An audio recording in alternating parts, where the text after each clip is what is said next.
The end of the parking garage Right here, sir. is the beginning of a new life Well, I'm doing well, thank you. for William Weinacht. You need a receipt, sir? He's a cashier in a job Do you need a receipt, sir? that can get Need a receipt? a bit Do you need a receipt today? monotonous. Alrighty. In some ways, I was meant to be here in some ways. There you go. But it is a job. I worked IT for over 30 years, mainframe computers. Then I got laid off in 2011. And so for a couple years, I really struggled finding work. Now, he works at the Denver Center for the Performing Arts, Music is the language of the angels. where the arts are celebrated, It's just been a part of my soul for a long time. where the arts are performed. Right here. Right here, How you doing? Hey, I'm doing well. How you doing? in an unusual place. It just worked out that I ended in a place where I could sit around and you know, do this half the day, right? You know. In between cars and customers, Did you have a good time at the show? Weinacht finds flute time.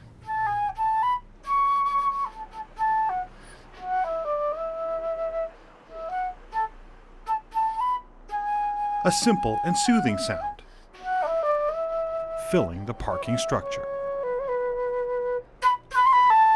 But he doesn't do it for the drivers. Hello. Hi. Flute practice going? Oh, pretty good. Pretty good. He doesn't do it because he works at the Performing Arts Center, Well, heck. Here, let me show you. meeting the artists. Those are autographs. People come by like Yumi Wang Williams. She's the concert master of the symphony. Bill Hill, he's a percussionist. He does this for himself, Cool thing about this is it makes a perfect music stand. as a man who once struggled.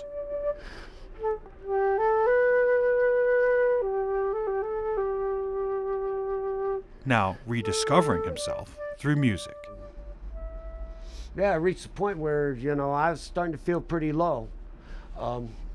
But somehow things like that work out because I ended up here and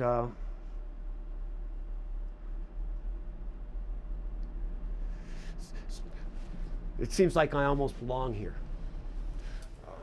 Jam on those tunes, brother. Oh, yes, sir, exactly. At the end of the parking garage, performing art. With photojournalist Chris Hansen, I hate it when I have to work at work. Nelson Garcia, 9 News. Hey, I'm well. How about yourself?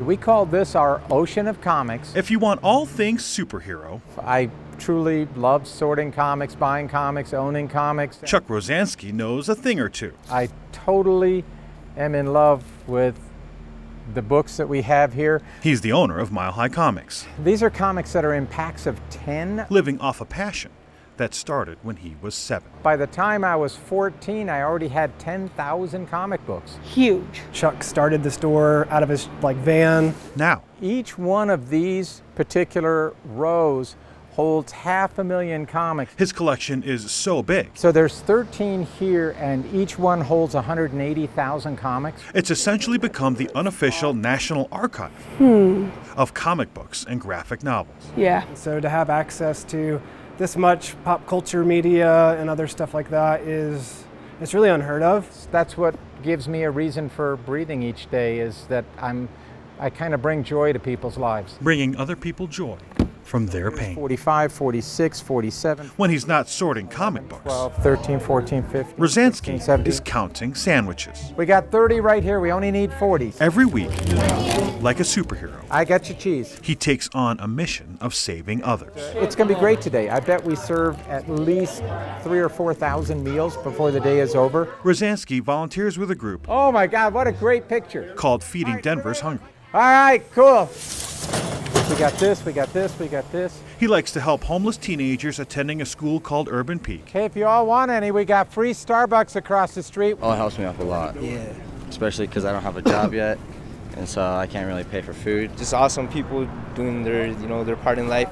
He likes to help elderly and disabled homeless from the St. Francis Center. Oh, they're very important. They're like angels. Oh, I love them.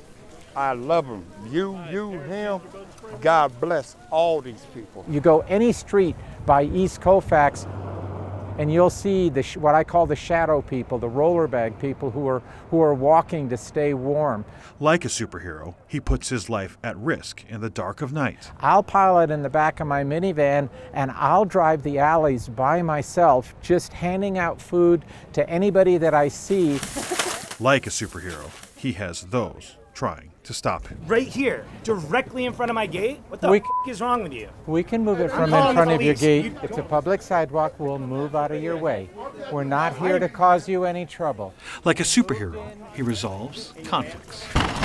They moved. Coffee today? He does all this because he's been there. The year 1974 that I founded my first store, I lived in a car, a 63 Chevy Impala, for 4 months. And even with all the comics in the world, we got tonnage. He can't get enough. Can't get enough food. Okay. Can't find enough help. Give people a bag. Can't create enough housing. I'm just someone who's trying to give back, and I try to inspire others to give back. Though he would never say it. What makes a hero to me is like how they save the world. When you ask people who know about heroes, I feel like a hero is someone who is able to be connected to their reality as well as to transcend it. Get whatever you want, man. Rosansky You bet. Sure sounds like one. Being out here, it's really not about being a superhero. It's about being the best person that you can be. With photojournalist Mike Grady. If you all want some free food, we're passing it out down there. Nelson Garcia, 9 News. There's not a lot of activities or anything to do here at the apartment building. If getting out and about is the problem, you get a little stir crazy in here. Guy Orvis has the perfect solution. That's the lazy boy. Why leave the comforts of his living room? I hate to be cooped up. When Orvis it's got twin motors on there. Can take the living room with him. It's just comfortable as hell.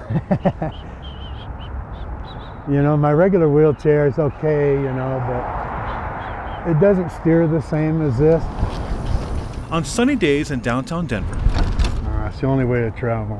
You might find Orvis. Every man cave needs one of these. On his lazy boy wheelchair. You don't have to get up to go to the refrigerator to get a beer.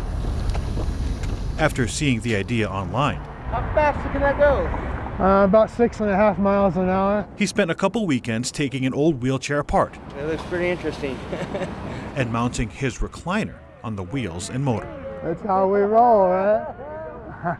And no matter where he goes, that's nice, that's neat. I bet you could patent that and sell it. He gets a reaction. That's one of the main reasons I like bringing it out.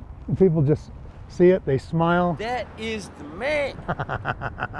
If it's not the fog machine he placed on the back. If it's not... That's nice. And it pulls wheelies. His fancy moves. That is cool. Yeah, he got a fantastic chair. That's pretty neat, man. Hey, I like that, huh? I've never seen that before. People love his chair. Everybody seems to like him, so... Well, I like it. Just for the idea of it. I'm 4 months pregnant. I want to sit in there. Loving it.